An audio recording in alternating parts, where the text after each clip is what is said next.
This video is brought to you by Incogni. Alright, who here wants to see Joe Rogan getting burnt once again after putting way too much trust into Donald Trump's words? Because I'm convinced that if you gave me a full suit of medieval armor and 5 minutes, I could trick Joe Rogan into thinking that he just traveled back in time to the Dark Ages, and it wouldn't even be that hard. That is how impressionable this grown-ass man is, and that is how easily he believes whatever the last person told him, as long as it sounds vaguely trustworthy. It could be obvious Russian disinformation, it could be a COVID conspiracy theory, or some medical slop about vaccines, and Joe Rogan is more than happy to jump right in and boost it to tens of millions of loyal followers as long as it sounds vaguely believable. But that does backfire. It does backfire when he latches on to something that Donald Trump says, only for Donald Trump to turn around and change his mind as he always does. Because we know that when Trump flips his position on some topic, the entire party scrambles to follow, no questions asked. So I'd like to focus on Ukraine this video, on election fraud, and on a few other times that Joe Rogan has gotten burnt live on air after trying to spread disinformation. Make sure you drop a like, make sure you subscribe to join this beautiful community, and before we jump into this first clip of Joe Rogan, I do want to highlight something incredibly bizarre that JD Vance decided to post yesterday during Thanksgiving. Presumably, JD Vance was with his wife and kids, maybe his parents. He was with his family yesterday, I'm assuming, and he decided to post a tweet of him and Trump as a married couple presenting a turkey to their family. And there's a few things. Is this implying that JD Vance is the wife in the scenario and that Donald Trump is a husband? And are they implying that they're going to carve up America like it's some turkey, or that MAGA is going to eat America? What is the implication here other than some weird meme showing JD Vance as the wife in the situation? And Alex Soros responded by saying, "Don't worry, JD. We'll always fight to protect your right and freedom to be whoever you want to be, or to marry whoever you want to. You know, we do not judge." In all seriousness, what a bizarre post. But let's move on to the main topic of today's video, and that is Joe Rogan getting burnt by Trump's flip-flopping on Ukraine and Russia. Now, Trump has not completely flip-flopped, but a MAGA supporter named Michael Tracy and other MAGA pundits on Twitter have been relentlessly complaining about Trump's new picks. Michael Tracy just posted yesterday, General Keith Kellogg, who Trump just named, quote, the special envoy for Ukraine and Russia, has said the end game for the war is, quote, evicting the Russians from Ukraine, including the Donbass and Crimea, resulting in the downfall of Putin. Quote, I don't think there's going to be any negotiations. All right. Let's back up for 1 second. It seems that Joe Rogan is about to wake up to a hard truth about Donald Trump, because Rogan has adamantly been against funding the war of Ukraine lately. He's been saying, F Zelensky, F Ukraine, we need to be isolationist, and he's been swept up into this narrative even more so than most of the MAGA crowd. He's been positioning himself as a strong voice against U.S. involvement in foreign conflicts, but now, with Trump appointing General Keith Kellogg, you and I are going to pay close attention over the next year to how quickly MAGA flip-flops if Trump flip-flops. For example, do you guys remember a few weeks back after the election when Joe Rogan said, wait a minute, it turns out voting works. It turns out the election wasn't stolen. Take a listen. So, turns out voting works. It's real. As much as we fucking thought they had it rigged, as much as we thought there was shenanigans and bullshit and it's just a puppet show and there's no way anybody could buck the system, turns out voting is still real. At least partially. At least if it's too big to rig. Yes. And clearly he was too big to rig.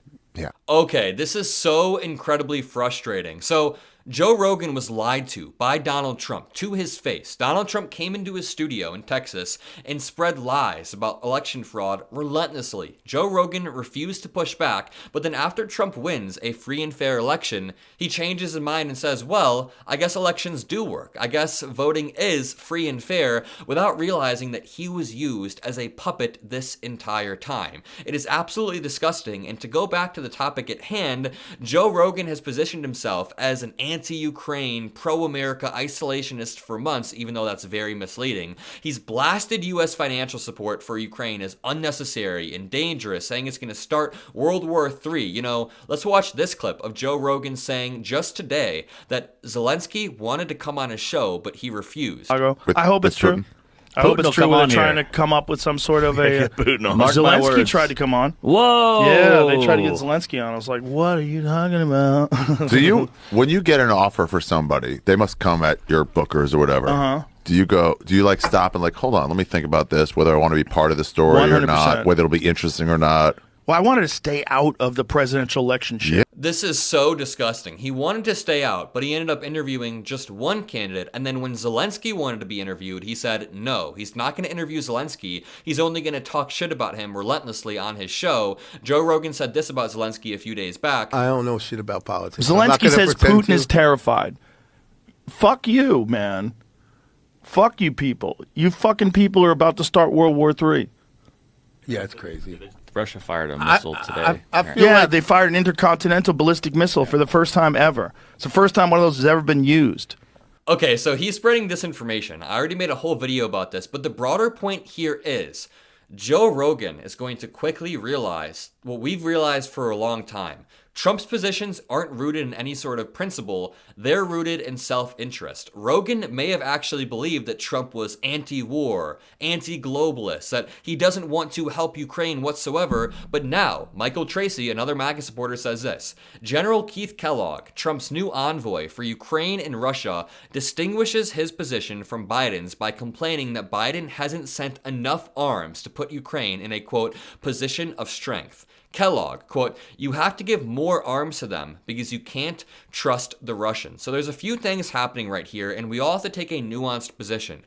Is Trump suddenly switching from somebody who is sympathetic towards Putin to being a pro-Ukraine candidate? No. That is not what is happening. Trump is not shifting due to any sort of principle. Trump is not shifting due to any sort of altruism. He's doing it potentially to secure his legacy and try to become some hero and solve this geopolitical problem. But what's happening here is that General Keith Kellogg does not disagree with Biden because he is pro-Russia. He thinks that Biden should have been stronger towards the beginning of the war. And actually, that's an argument that I am somewhat sympathetic to. Now, Biden was walking a tightrope, but there is an argument to be made that if Biden would have shown a lot more strength right at the beginning of the Ukraine-Russia war, then Russia would not have had a monopoly on the escalatory rhetoric. So, I'm going to be 100% honest with you guys. General Keith Kellogg being appointed as the envoy to Russia and Ukraine is good news for liberalism abroad. We will take the win when we can, and it's not just a win for liberalism globally, it shows that Trump's ego can be manipulated. Liberals need to play the long game here. If we can frame Trump's actions as some savior for Ukraine,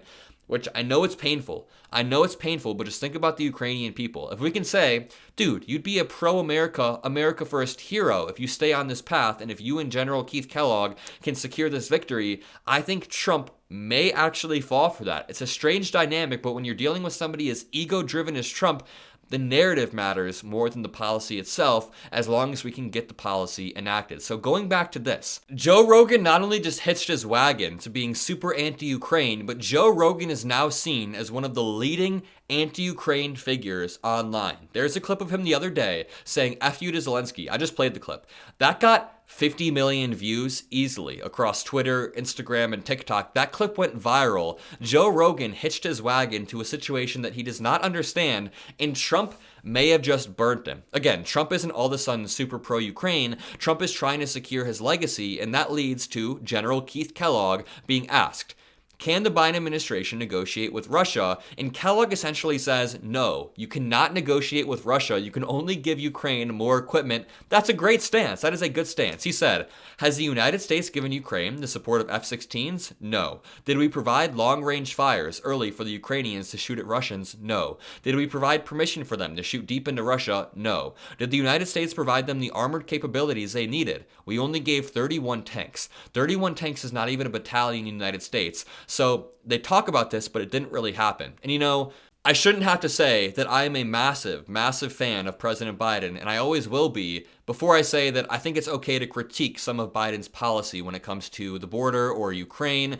President Biden's his presidency has been largely perfect, but it's fair to say that he could have handled Ukraine slightly differently. But then he's asked, Ukrainian officials might be cautious about entering into negotiations, and Kellogg says, you just have to give the Ukrainians more arms because you can't trust the Russians. You just have to do it. That is so relieving to hear because Trump has been surrounding himself with people who are relentlessly pro-Russia. Vivek Ramaswamy has said, verbatim, Russian propaganda, Russian talking points, and now they're backing away from that, which is nice. This article reads, Joe Rogan now realizes voting works. Only because Trump won. And I just find this so deliciously ironic that Joe Rogan wakes up and realizes he's been lied to after. So it turns out voting works. It's real. Joe Rogan said with delight on the Joe Rogan Experience. His comment came hours after the AP called the 2024 election. And he said, quote, as much as we effing thought they had it rigged, as much as we thought there were shenanigans, as much as we thought it was bullshit and it was a puppet show, it turns out voting is real. And I'll leave you with that. Joe Rogan is nothing but a puppet who blows with the wind, and he will go whatever way the MAGA movement goes. The onus is on us to keep track of that. And really quickly, I want to give a huge thank you to the sponsor that made this video possible, Incogni, because lately I have been overwhelmed by spam calls and spam texts. I mean, the bigger my channel grows, the more spam I get. Someone even signed me up for some random MAGA newsletter, so people are messing with me, and it became clear very quickly that unsubscribing from all of this on my own would be impossible. In fact, my information and your information is being traded by hundreds of data brokers every single day, making it a massive, complex industry that is impossible to navigate alone. And that's where Incogni comes in. Incogni handles all of the hard work for you, reaching out to data brokers to get your information removed, then managing any complications along the way. And with a yearly subscription, they keep monitoring your data to ensure that you stay off of these spam lists. I've been amazed watching their dashboard, realizing I was on over 100 lists. 100 spam lists, which explains all of the junk in my inbox, all of the spam calls, all of the MAGA newsletters. So if you want to keep your personal information private, which is crucial, then Incogni makes that possible. After setting up my account, Incogni sent out 180 requests to different data brokers, and I've already been removed from 110 lists. That's 110 spam lists that I've been removed from. So again, the satisfaction of fighting back against this shadowy industry is incredible. So go ahead and take your personal data back by going to incogni.com/Mockler and using code Mockler for 60% off your annual plan. Again, that is incogni.com/Mockler for 60% off the annual plan. Thank you guys, and thank you to Incogni.